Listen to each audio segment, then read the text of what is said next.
अरे राठी, अरे तांत्रिक, यो के नज़ारा है।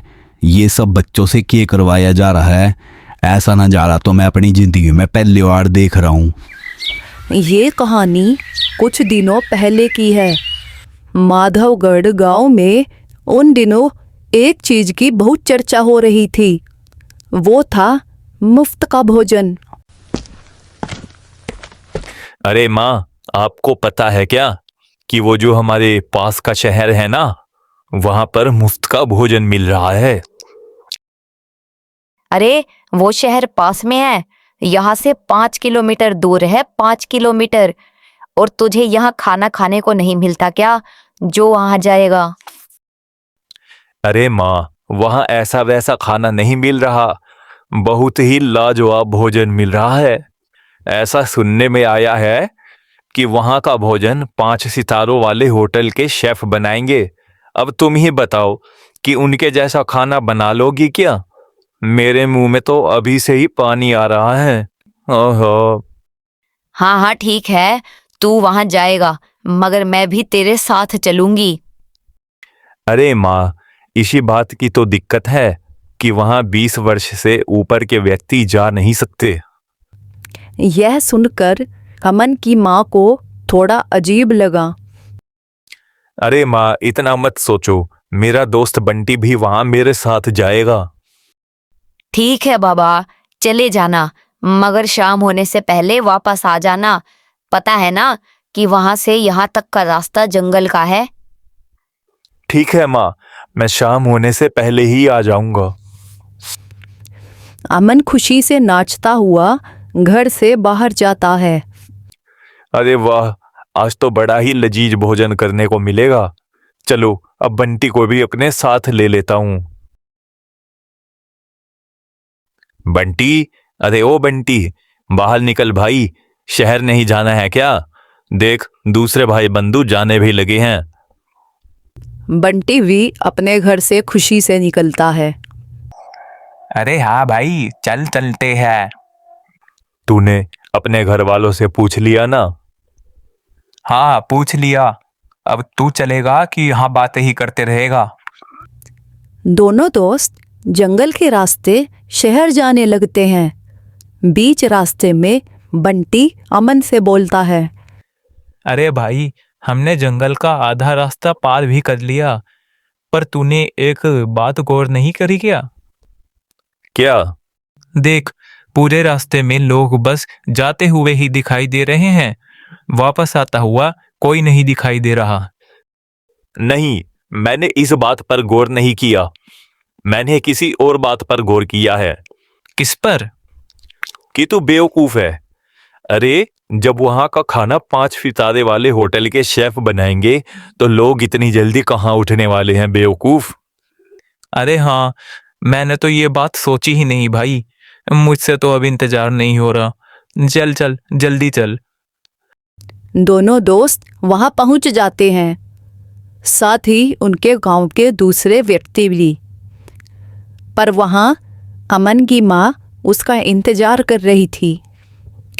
अजी, शाम होने को आई है, मगर अमन अभी तक लौटा नहीं है। अरे आ जाएगा, आ जाएगा। कोई दूध पीता बच्चा थोड़ी है जो रास्ता भूल जाएगा। और उसके साथ उसका दोस्त बंटी और दूसरे बच्चे भी तो हैं। हाँ। अब रात भी हो गई, पर अभी तक कोई भी बच्चा अपने घर नहीं लौटा। अजी देखिए ना, रात भी हो गई, मगर अभी तक कोई भी बच्चा अपने घर नहीं पहुंचा। अरे हो सकता है कि सभी बच्चों को आने में देर हो गई हो, इसलिए वो सभी वहीं ठहर गए हों। इसमें घबराने वाली क्या बात है? तुम कल सुबह तक का इंतजार करो। ऐसे ही सुबह भी हो जाती है।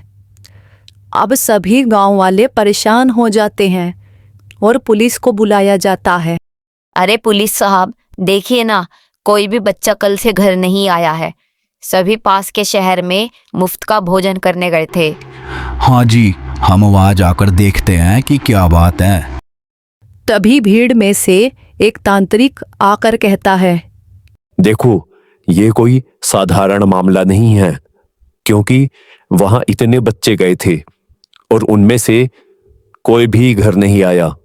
इतने सारे बच्चों को तो कोई व्यक्ति या कोई गिरोह गायब नहीं कर सकता। जरूर ये किसी शैतानी आत्मा का काम है। सभी गांव वाले घबरा जाते हैं। ठीक है भाई तांत्रिक, तू भी हमारे साथ चल। तू वहां अपनी जांच पड़ताल कर लिए और माम अपनी। तांत्रिक और पुलिस वाले उस स्थान पर पहुंचते हैं, पर वहां कोई नहीं होता। देख भाई तांत्रिक, तू अपना काम कर, मैं अपना काम करता हूं, और कुछ बात हो तो मुझे बताइयो। तांत्रिक और पुलिस दोनों अलग अलग जगह पर छानबीन करते हैं, पर उन्हें कुछ नहीं मिलता। अरे तांत्रिक, तने कुछ मिला के? नहीं। तभी तांत्रिक वहां से एक गुप्त रास्ते को देखता है। देखो वहां कुछ गड़बड़ लगती है, चलो वहां चलकर देखते हैं। पुलिस वाले और तांत्रिक वहां से गुजरकर जो नजारा देखते हैं तो वो बौखला जाते हैं। अरे राठी, अरे तांत्रिक, यो के नजारा है? ये सब बच्चों से क्या करवाया जा रहा है? ऐसा नजारा तो मैं अपनी जिंदगी में पहली बार देख रहा हूं। अरे बच्चों को ये लोग गायब कर रहे थे और उनसे ये काम क्यों करवा रहे हैं? वहां पर बच्चों से अजीब अजीब हरकतें करवाई जा रही थी।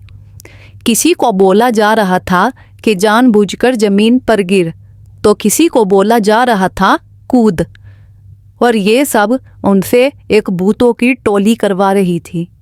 अरे रोको ये सब तुम बच्चों से क्या करवा रहे हो?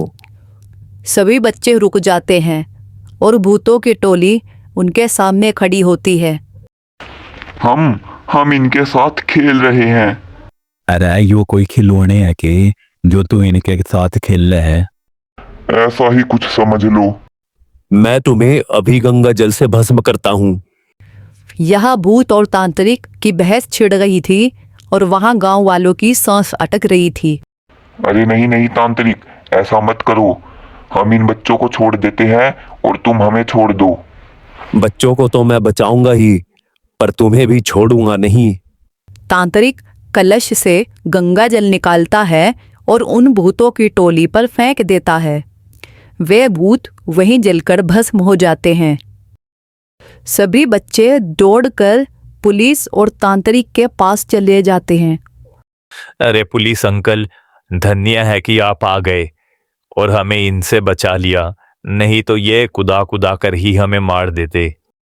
पुलिस समेत तांत्रिक और बच्चे वापस गांव लौटते हैं। उन्हें देखकर गांव वालों की सांस में सांस आती है।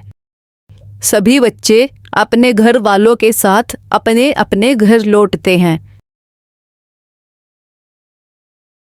क्यों रे अमन, वहां का खाना तो बहुत ही स्वादिष्ट होगा ना? वैसे तुझे पता है क्या कि पास के गांव रामगढ़ में भी ऐसा ही मुफ्त का भोजन मिल रहा है? खाने नहीं जाएगा क्या? नहीं।